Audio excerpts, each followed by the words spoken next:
Meus irmãos, boa noite a todos. Que a paz esteja com todos nós, né? E que hoje nós consigamos mais uma vez aqui reunidos, né? Em nome de Deus, em nome de Jesus, levarmos adiante essa exposição evangélica e que nós consigamos aqui, realmente juntos aqui, tirar o melhor proveito de tudo isso que nós vamos estudar aqui. Eu estava vendo querendo falar para o expositor, aquele negócio todo. Gente, quase que eu não consigo atender a minha obrigação aqui hoje. Porque eu levantei cedo, e hoje é de 7 de setembro, né? É o dia da comemoração do nosso bicentenário da independência, e eu tinha que participar lá da celebração. Aí fui para São Paulo. Ver lá, Paulista, ver a celebração, né? Fiquei para lá, de lá fui lá para Museu de Ipiranga, a reinauguração do Museu de Ipiranga, estava muito bonito aquele negócio todo e tal. E eu preocupado, eu tenho que votar em tempo, Vocês sabem por que eu consegui votar em tempo? Porque eu estava vendo pela televisão, eu não fui no local. Preocupação, eu estava falando. Mas foi um dia bonito. Hoje nós comemoramos, né, gente? Foi um negócio muito bonito hoje. O pessoal muito alegre, brincando, coitado. E nós aqui também vamos, a mesma alegria, a mesma paz, tentar levarmos o estudo da noite aqui. Meus irmãos, eu vou começar então pelo Livro dos Espíritos, pode ser, né? A questão 13, não é nem 13, é a 13 mesmo, 12 a dona Vilma falou a semana passada. Do dona Vilma foi: se não podemos compreender a natureza íntima de Deus, podemos ter ideia de alguma de suas perfeições, né? Foi essa, né? E hoje nós vamos falar, quando dizemos que Deus é eterno, infinito, imutável, imaterial, único, todo-poderoso, soberanamente justo e bom, não temos uma ideia completa de seus atributos? É bastante longo, e eu vou ler, gente, se me permite que eu leia isso aqui, porque está muito bem elaborado aqui, depois a gente comenta alguma coisa aqui, tá? Olha, a resposta aqui da indagação pelo nosso irmão foi o seguinte, nosso irmão espiritual: olha, do vosso ponto de vista, sim, porque acreditais abranger tudo, mas ficais sabendo bem que há coisas acima da inteligência do homem, mais inteligente, e que a vossa linguagem, limitada às vossas ideias e sensações, não tem condições de se explicar. A razão vos diz, de fato, que Deus deve ter estas perfeições em grau supremo, porque se tivesse uma só de menos, ou que não fosse de um grau infinito, não seria superior a tudo, e por conseguinte, não seria Deus. Por estar acima de todas as coisas, ele não pode estar sujeito a qualquer instabilidade, ele não pode ter nenhuma das imperfeições que a imaginação possa conceber. Deus é eterno. Se ele tivesse tido um começo, teria saído do nada, ou teria sido criado por um ser anterior. É assim que, de degrau em degrau, remontamos ao infinito e à eternidade. Então, eterno, né? Pelo que colocou aqui, é uma coisa que não tem começo e nem fim, né? Aí nós perguntamos assim, bom, e o Espírito? Eu sempre falo que o Espírito é eterno. Na verdade, o Espírito seria quase infinito, né? Porque o começo nós sabemos que ele teve, né? Eu só estou colocando isso como referência aqui. Deus é imutável. Se estivesse sujeito a mudanças, as leis que regem o universo não teriam nenhuma estabilidade. Por isso ele é imutável. Ele não muda, tá? Ele se autoconcebeu, vamos dizer assim. E todas as coisas é criada à sua eternamente. Tudo é alimentado por ele, então ele não muda. Ele não é mutável. Porque se ele fosse mutável, ele estaria em evolução, ele não seria perfeito. Não é verdade? Ó, é imaterial, ou seja, sua natureza difere de tudo o que chamamos matéria. De outro modo, não seria imutável, porque a matéria muda, porque estaria sujeito às transformações da matéria. Então ele é imaterial. A mesma coisa é o espírito, né, gente? Nós sabemos que o espírito cresce em evolução. Agora, o que concede, do que é criado, como é formado o espírito, do que ele é formado, também nós não sabemos ainda. É único. Se houvesse vários deuses, não haveria unidade de desígnios, nem unidade de poder na ordenação do universo. É todo poderoso, porque é único. Se não tivesse o soberano poder, haveria alguma coisa mais ou menos... Não, mais ou menos não. É todo poderoso. Se não tivesse o soberano poder, haveria alguma coisa mais ou tão poderosa quanto ele. Não teria feito todas as coisas. E as que não tivesse feito, seriam obras de um outro Deus. É soberanamente justo e bom. A sabedoria providencial das leis divinas se revela nas menores como nas maiores coisas. E essa sabedoria não permite duvidar de sua justiça nem de sua bondade. Veja como ele colocou, né, gente? Para nós somos ainda muito pequenos para poder conceber a ideia do que seja Deus. A gente que estuda muito a parte espiritual, tem umas respostas que eu ouvi de um espírita já bem elevado, dizendo o seguinte: gente, Deus é muito, mas muito mais do que vocês possam imaginar. É muito mais do que vocês possam imaginar. Vocês não conseguem, pela capacidade que vocês ainda têm de pensar, pelo nível evolutivo que vocês têm, que o ser humano tem, né? E pela linguagem pobre em que nós expressamos o pensamento e o sentimento. Ele falou, mesmo que alguém tivesse uma condição perfeita, assim, muito mais avançada sobre Deus, ele não conseguiria trazer para vós, porque não haveria palavras que expressassem essa verdade. Né? Então, gente, é que eu sempre falo, mas isso é uma coisa muito pessoal minha, tá, gente?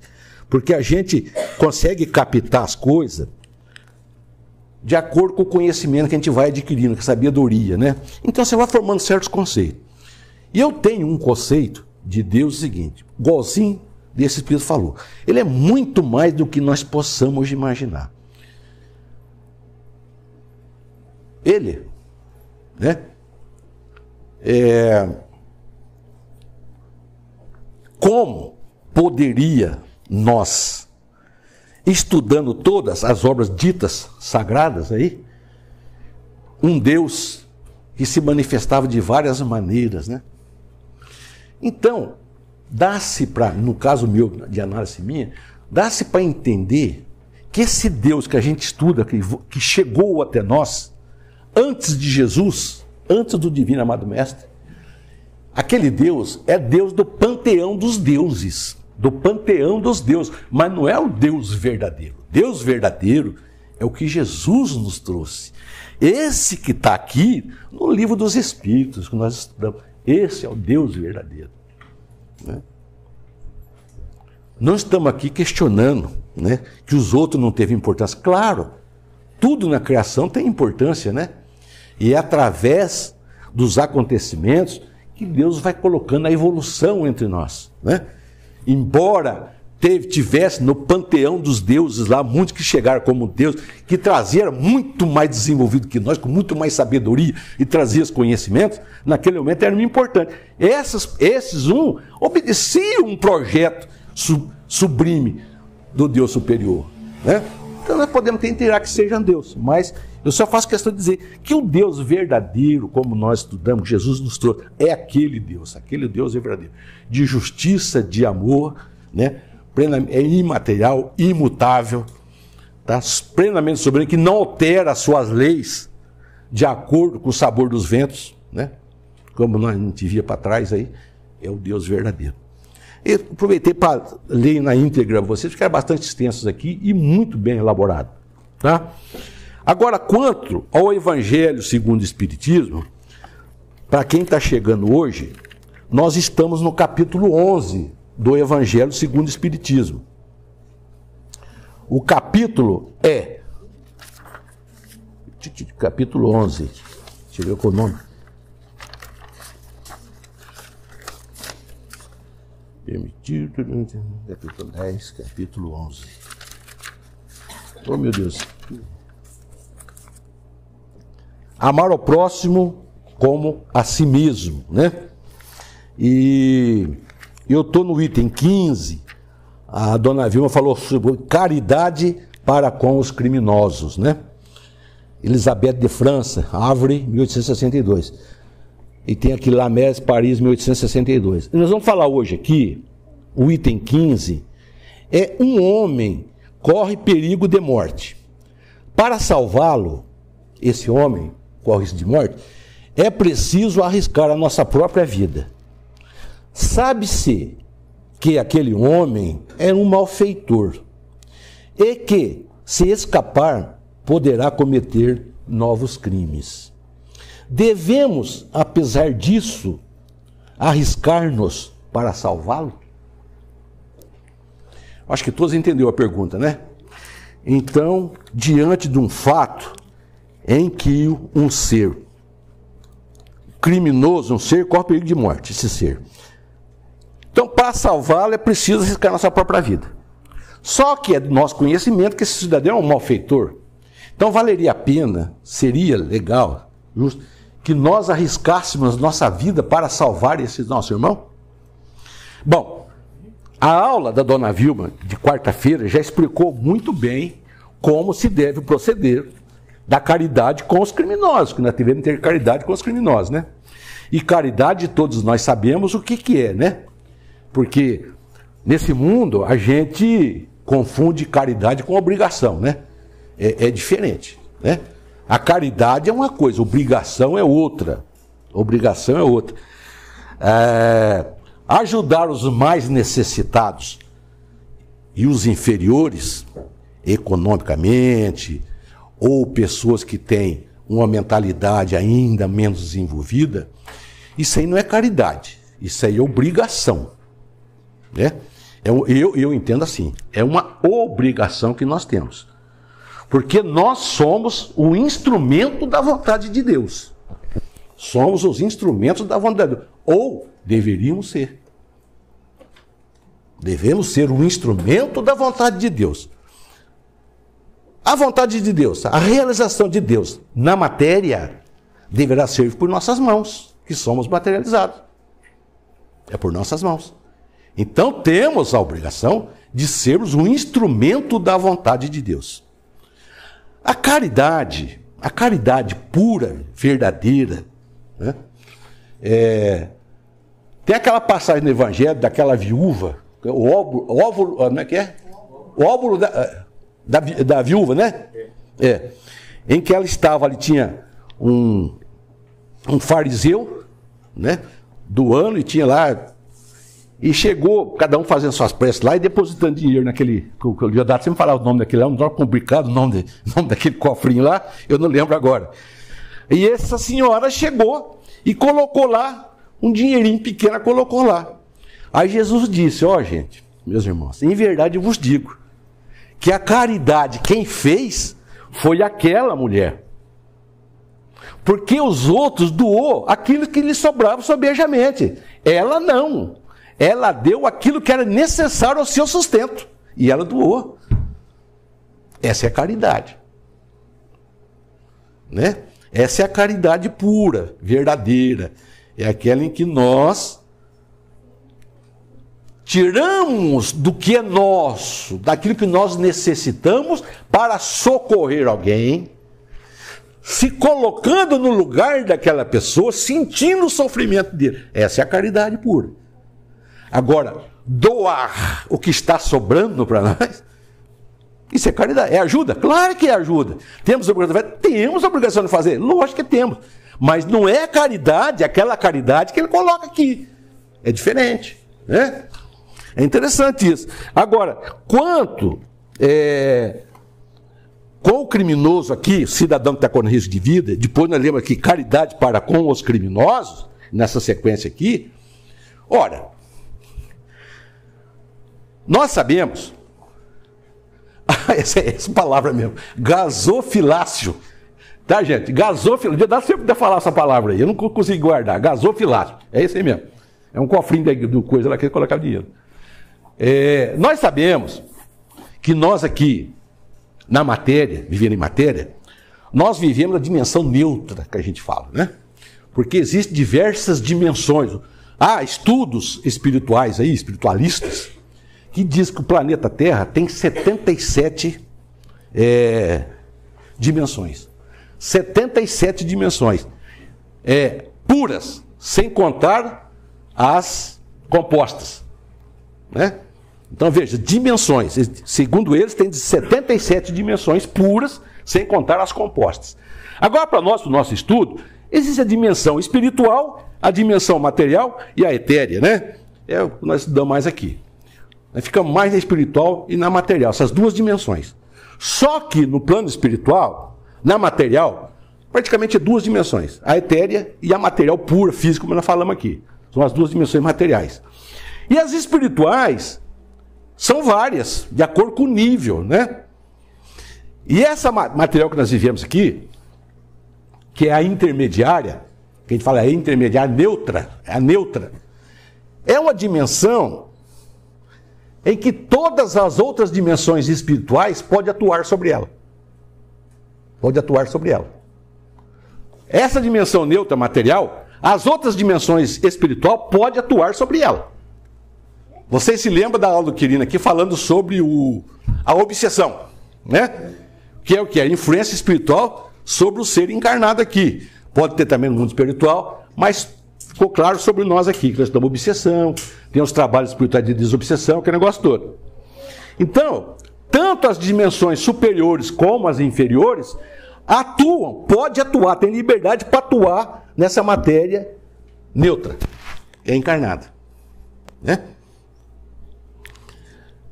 Por que isso? Por quê? Porque aqui, essa dimensão aqui, é a dimensão, no nosso caso específico, da expiação e de prova. Da expiação e de prova. Né? Dimensão de prova. Então, nós temos aqui a atuação da dimensão superior espiritual nos ajudando, nos intuindo, controlando a vida material para que as dimensões inferiores, astrais, inferiores lá de baixo, não destruam a vida aqui. São atuações que nós nem imaginamos como é que é feito, como é que os guardiães trabalham aqui. O trabalho dos guardiães é enorme, enorme. Eu falo guardiões, mas pode ser chamado também de vigilantes, tá? Vocês podem ver também chamar como vigilantes. São espíritos que é do ramo da justiça, que trabalha mais na área da justiça, e que trabalha aqui para dar sustentação à vida. Eles atuam na dimensão neutra. Tá? Isso coletivamente, em todos os sentidos. E também individualmente. Individualmente. Eles atuam sobre nós, por exemplo, veja uma pessoa que tem um tremendo de um cargo administrativo, um presidente, sei lá quem for, um instrutor, um grande instrutor espiritual, um grande instrutor religioso, educador, um cientista, né?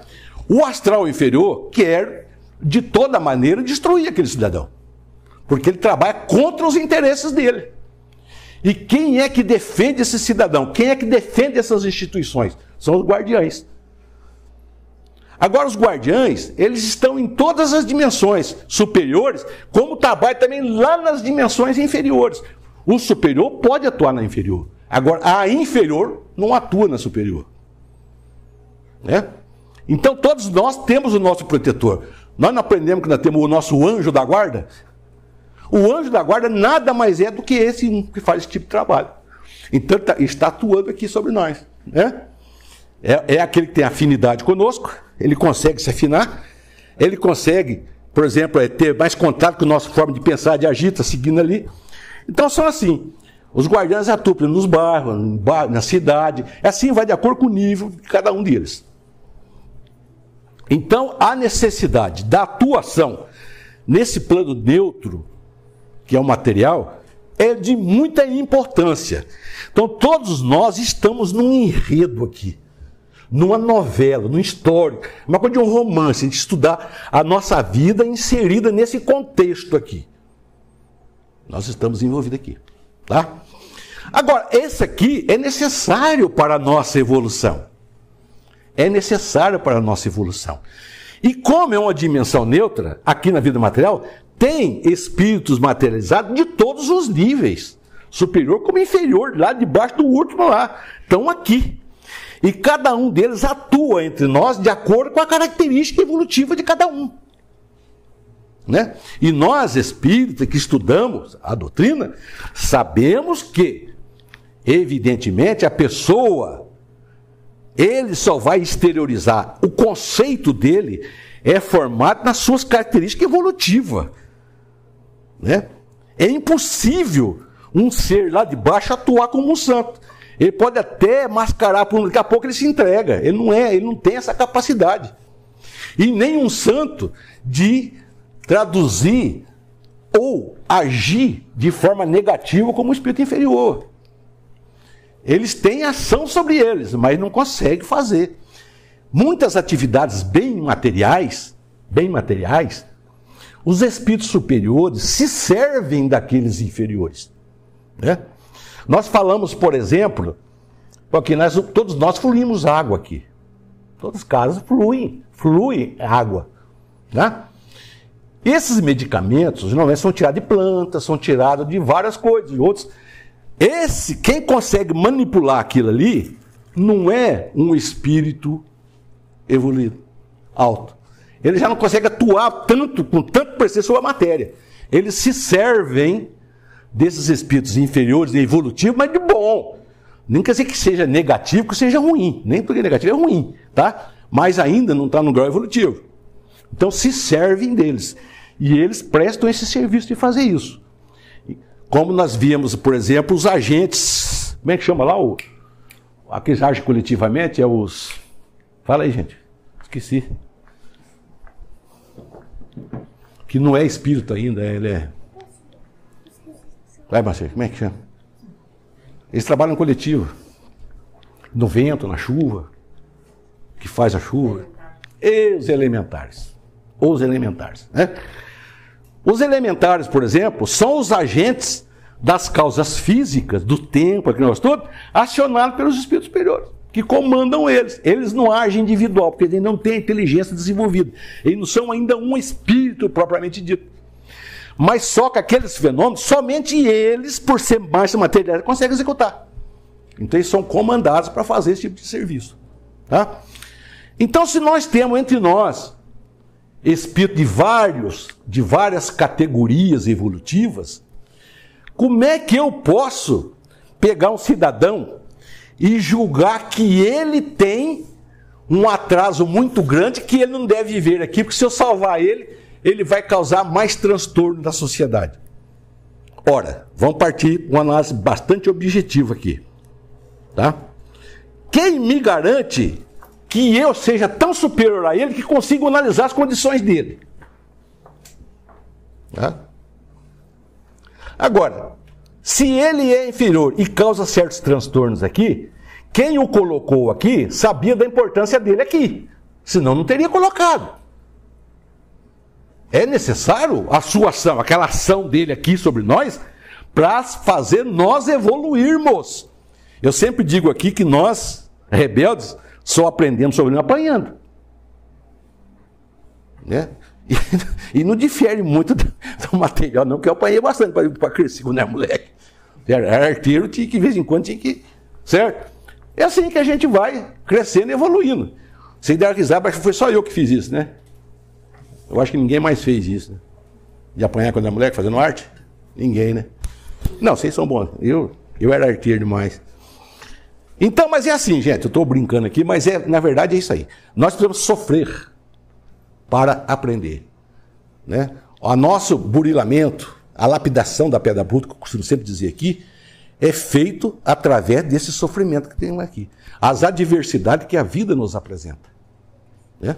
São adversidades que a vida nos apresenta. Essas adversidades, que faz que sempre o nosso pão cai no chão, cai de manteiga para baixo, não cai? Não cai com a manteiga para cima. Não cai, pode ter certeza. Caiu, cai com a manteiga para baixo. Né? É assim. É a lei, como é que chama a lei de Murphy? Você que é de escola, você sabe disso, né? O que diz a lei de Murphy? Tudo pode, como é que é? Se pode dar errado, vai dar errado. É mais ou menos por aí. Então, a gente, através disso, desse sofrimento, dessa diversidade que o mundo apresenta, essa vida material nossa aqui, com muitas cargas negativas, faz com que muitas coisas não tome o caminho como deveria, ela se distorce, porque a intervenção mental negativa dos seres aqui no planeta aqui causa um verdadeiro transtorno no nosso planeta. Então nós falamos assim, olha, o mundo está com esse calor excessivo, que fala aí, térmico, né? Aumento térmico exagerado aí da temperatura, ou daqui a pouco vem um tremendo frio, daqui a pouco está uma enchente lá na Europa que nunca teve lá, que lá eles falavam que é coisa do terceiro mundo, e hoje estão sofrendo isso lá. Coisa que é do terceiro mundo está acontecendo lá. Isso que é? Esse desequilíbrio é causado pelas energias que nós vibramos. É que nós vibramos. Não é uma coisa fortuita por acaso. O acaso não existe. O acaso não existe. Eu sempre aprendi isso no Espiritismo. O acaso não existe. É nós que criamos. Então, se o mundo está nessa situação, é porque nós, com o nosso desequilíbrio mental, pensamento, levamos a essa situação. E está acontecendo, tá? Então é natural que nós, para evoluir, temos que passar por isso aí. E esse coitado do nosso irmão aqui, desregrado, que está perto da morte, e eu tenho condição de socorrê-lo, eu não tenho que analisar o seu princípio ético-moral, se ele vai causar um problema para a sociedade futura. Nós não podemos agir desse jeito. Nós temos que ter o seguinte, ele também é um ser em evolução. E o que ele fez, eu já fiz, talvez até pior. Até pior. Se eu não faço mais isso, não consigo, graças a Deus, agradeço a Deus ter conseguido algum grau superior, que eu consigo enxergar isso. Agora, o erro das pessoas, é aí que está uma coisa que a gente tem que ter muito em mente isso aí. O que é errado e o que é certo. Eu sempre falo isso. O que é errado e o que é certo. O que é bom e o que é mal. Né? Para mim fazer, o Barão age errado nisso, naquilo. Para mim falar isso do Barão, eu estou baseando no meu conceito. Não estou, Barão. Eu estou baseando no meu. Tá certo? E quem garante que o meu é certo e o seu é errado? Eu sou dono da verdade? Não sou. Então eu não posso te analisar. Eu não posso te julgar. Por isso Jesus falava, não julgueis para não serem julgados. Ninguém aqui é dono da verdade. Nós estamos ainda muito no princípio da forma evolutiva. Como diz nossos irmãos, nós mais erramos do que acertamos. Isso não é eu que estou falando, não. Isso são os irmãos que falam nas obras aí. Nesse nível em que nós estamos, nós mais erramos do que acertamos. Hoje já sei. Se nós mais erramos do que acertamos, e eu tendo essa consciência disso, eu posso julgar o procedimento de um irmão? Eu estou à altura de fazer isso? Não estou. O que eu acho que é certo? Será que ele acha que é certo? Quem que é o dono da verdade? Eu ou ele? Não, mas é mal. É mal para quem? Não tem um ditado que diz, não há males que não venham para o bem? Eu conheci ditado há muitos anos. Minha mãe falava, não há males que não venham para o bem. O mal é mal para quem pratica. O mal só é mal para quem pratica. Assim como o perdão é bom para quem perdoa. Porque eu não tenho condição de perdoar ninguém. Se a pessoa cometer um crime contra mim, ele vai pagar, porque ele está na consciência dele. Aquilo ali está na consciência, está gravado. Aquilo ali é uma chaga, não é chaga, é uma nódoa. É uma nódoa que prega no seu karma, ou seu perispírito, como queira. Ele fala mais karma, mas é o perispírito. Está gravado ali, é uma nódoa que fica ali. É um erro. E aquilo ali só apaga com o resgate. Não é com a prova, é mais com o quê? Prova e expiação, não é isso? São com as expiações. Tem gravíssimos e tem menos grave. É a teoria do pecado, né? Todos nós aprendemos aqui o pecado. Tem o pecado capital, o pecado isso aqui. Isso foi criado pela Igreja Católica Judaica, né? Vem do judaísmo isso aí. Mas tudo bem, não está errado. Eles colocaram. Agora, compete a nós julgar o que é pecado. O que é pecado? Pecado é uma coisa estabelecida num código que faz ele estar errado? Não. Pecado é todo aquele ato que eu cometo sabendo que é errado. Esse é pecado. Toda vez que eu cometer um ato, sabendo que aquilo é errado, que a minha consciência diz é errado e eu cometer, estou fazendo um pecado. Pecado não é mais que um erro consciencial, um erro. Tá? O peso desse pecado, vai depender do nível evolutivo de cada um. Tem pessoas que toleram facilmente um erro dele, não dá nem bola para aquilo. Outros já se magoa, cai até em depressão por causa daquilo. Olha o peso. Qual é o peso? Relativo. O peso é relativo. Então veja, se um irmão está nessa condição, eu sabendo que todos nós cometemos erros, né? E que não compete a mim julgar esse semelhante, esse meu irmão, e eu tenho que socorrer, porque a minha consciência diz, quem precisa de socorro tem que ser socorrido. Vou me colocar no lugar dele. Se eu tivesse essa situação, eu queria que alguém me desse uma mão. Vamos lá, companheiro, vamos. Quem sabe que esse socorro que eu fizesse no nosso irmão não vai mudar até o pensamento dele, eu vou ajudá-lo a se transformar. Vou transformar. E que eu estou fazendo uma caridade, estou ajudando a mim mesmo, mais ajudando de tudo aí, quem está fazendo também, porque ele vai ter a consciência tranquila. Nossa, fiz uma coisa, nossa, que prazer, que alegria de poder ter ajudado meu irmão. Isso aí é um patrimônio espiritual que vem agregar a nós. Então não dá para a gente fechar os olhos e virar as costas. Quem cometeu deve morrer, deve sair, deixar de causar problema à sociedade. Ora, quem somos nós para pensar sobre isso? Se Deus fez assim, porque assim tinha que ser. Que ter essa variedade, essa diversidade de espíritos aqui. Porque eles vão ocasionar com os seus desequilíbrios oportunidade para que outros cresçam. E que ele também um dia vai crescer. É por isso que existe. Como falei, todas as outras dimensões atuam nessa dimensão neutra. Porque é necessário. Aqui é o campo do distúrbio, dos problemas. E nós temos que ter consciência disso. Nunca, jamais trairmos a nossa consciência. Mesmo que isso possa desagradar a outros. Entendamos. Estou desagradando a outros, na minha forma de pensar e de falar?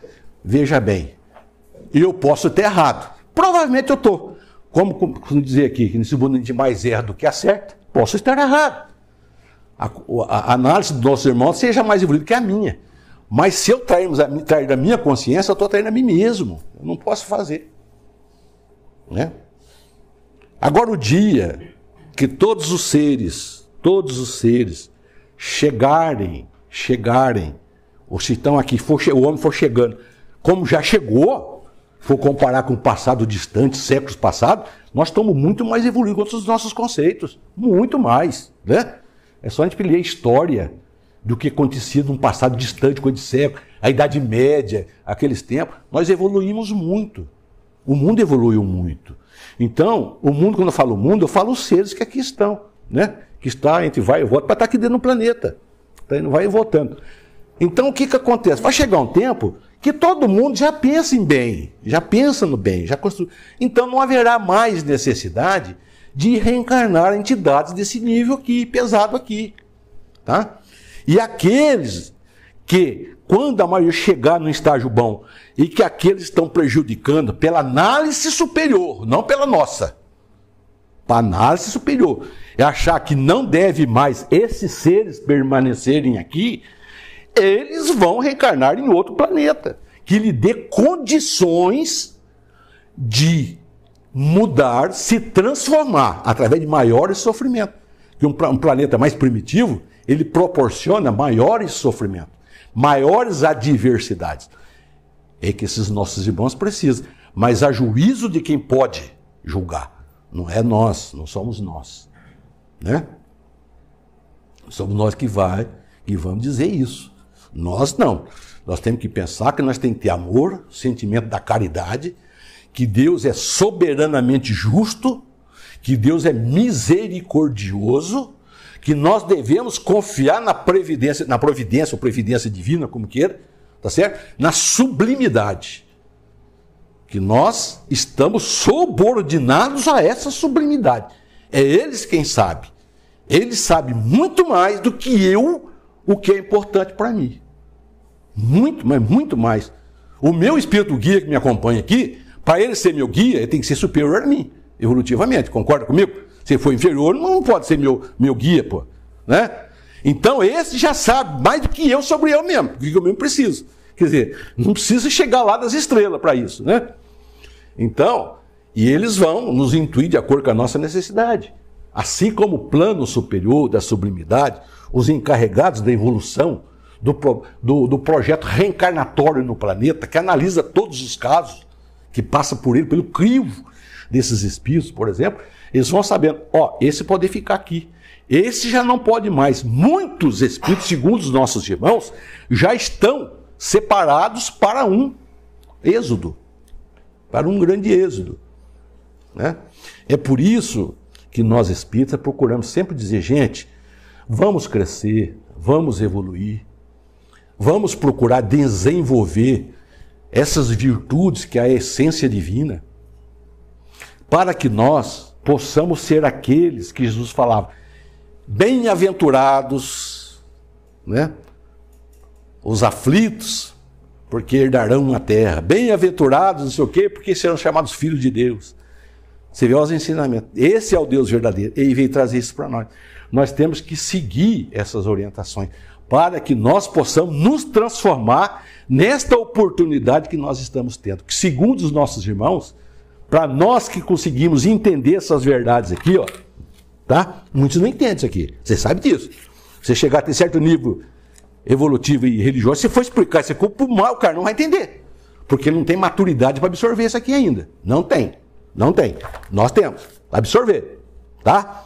Para ter esse conhecimento e guardar esse conhecimento.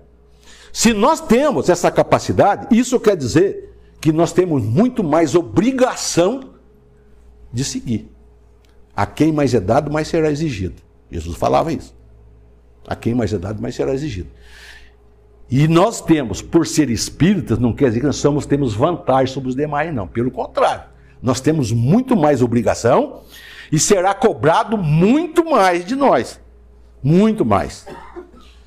E os nossos irmãos dizem também, nós estamos vivendo as derradeiras oportunidades. Porque o mundo evolui. Não é só o ser material, o ser espiritual que evolui. O planeta evolui. O planeta evolui. Energeticamente falando. Tá? Se nós não conseguirmos crescer espiritualmente, vai chegar uma situação que esse planeta não terá mais condições de nos dar uma matéria. Não dá. O nosso espírito está num grau tão grande de imperfeição que o planeta, as energias do planeta, não dá condição de ter uma matéria para mim. O espírito não consegue formar uma matéria. Então, obrigatoriamente, eu tenho que sair daqui. Obrigatoriamente. Eu tenho que ir para o planeta mais primitivo, que me dê a matéria. Porque o planeta, não esqueçamos disso, nós estamos numa nave espacial que é um organismo vivo. A Terra é um organismo vivo, de energia, radiação, uma série de coisas. Ele também evolui, isso aí também evolui com o tempo. E nós temos que estar superior a isso. Meus irmãos, eu não sei, já está passando a hora ali, 15 para nós, né? Vamos encerrar aqui. Que se vocês quiserem conversar comigo sobre isso, terei todo o prazer de conversar aquilo que a gente sabe, que a gente estuda bastante, e trazer esses conhecimentos para as pessoas, fora aqui do horário. Estou sempre à disposição de vocês, tá? Que, como eu lutei muito para aprender, por ser cabeça dura, né? Eu sempre falo isso, uma forma de brincar, né? Mas eu demorei algum tempo para aprender, e o pouco que aprendeu, a gente tem um prazer de passar para todo mundo, para todos vocês. Essa talvez seja a única coisa que a gente serve, né? Então, que a paz de Deus permaneça com todos, que a luz do divino amado Mestre Jesus ilumine nossos corações, espargindo as trevas e nos colocando luz. Tudo bem, meus irmãos? Que a paz permaneça com todos.